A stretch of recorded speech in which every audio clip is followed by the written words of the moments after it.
Hi, I'm Tyler Hobley, co-founding partner of Hitch-Point trailers, and today we're going to talk about payload and purpose for the trailer that you're considering.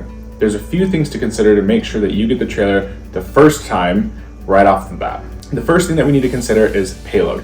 What are you going to be hauling your trailer for? Are you going to be using this trailer just to go pick up lumber from Home Depot and bring it home, or is it for something more specific like a Harley side-by-side ATV that you're going to be taking on the weekends to up to the mountains or across the country? All of these things change the type of trailer that you might need to purchase. Material construction of the trailer is something that's really important and often overlooked.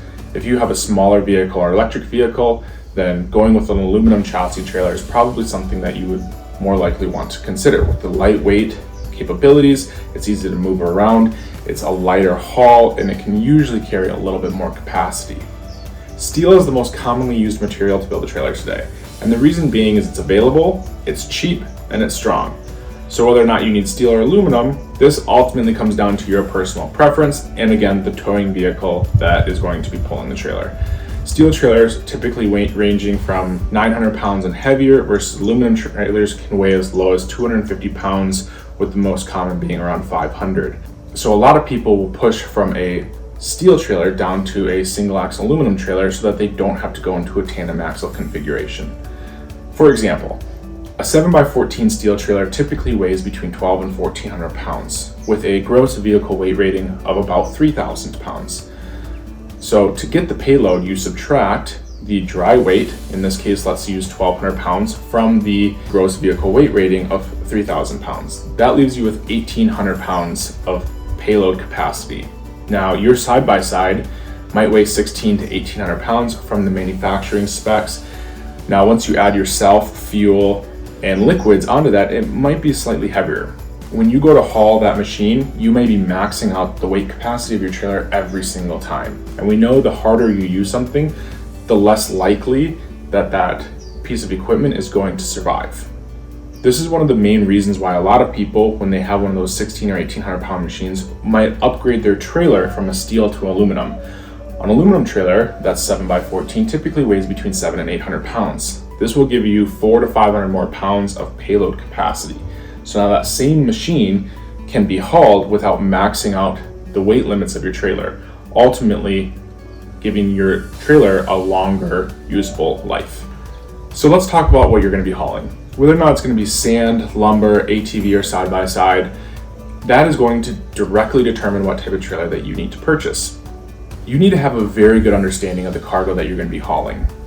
The dimensions of that cargo will be instrumental in the dimensions of the trailer that you eventually pick. But going beyond that, the weight of your cargo and understanding the weight and the payload of the trailer is going to be one of the most important decisions. Understanding what you're going to be using this trailer for is going to be instrumental when picking which trailer that you need. Now, whether or not it's going to be a trailer just for around the house, the farm, or it's going to have a more specific use, hauling a side-by-side. And then how big is that side-by-side? And in the future, do you want a bigger side-by-side? These are all things to consider when buying this trailer. We also have to consider the size and weight of the cargo. If you're trying to haul something that is very large and heavy, then you're going to need a trailer that is equally large and heavy duty. If it's something that you're going to be using just for recreational runs and trips to Home Depot and Lowe's, then you can probably get away with something that's lighter duty and smaller. Now, these are some things that you really need to consider. What is the function of my trailer, and how does it enhance my life? A trailer's purpose is to assist in the moving of goods, and it's always better to be on the slightly bigger side than the slightly smaller side. Now, let's say you have a 7x14 trailer that's being used to haul your side-by-side up into the mountains every weekend. Well, and now all of a sudden you need to go purchase a car, and that car needs to be picked up. Well, that trailer's probably not going to work for that. So if you're thinking that maybe, hey, I might carry some cars, rarely, but the primary use is going to be my side-by-side, well, we make a car hauler trailer that's typically not that much more expensive than a 7x14 tandem that is very common for side-by-sides that you can just upgrade into, now knowing that you never have to think of a secondary trailer to support your hauling needs. I hope this video is helpful. We are planning on 5 more videos to complete this series, and hopefully by the end of it, you have all the information you need to make the smartest purchase.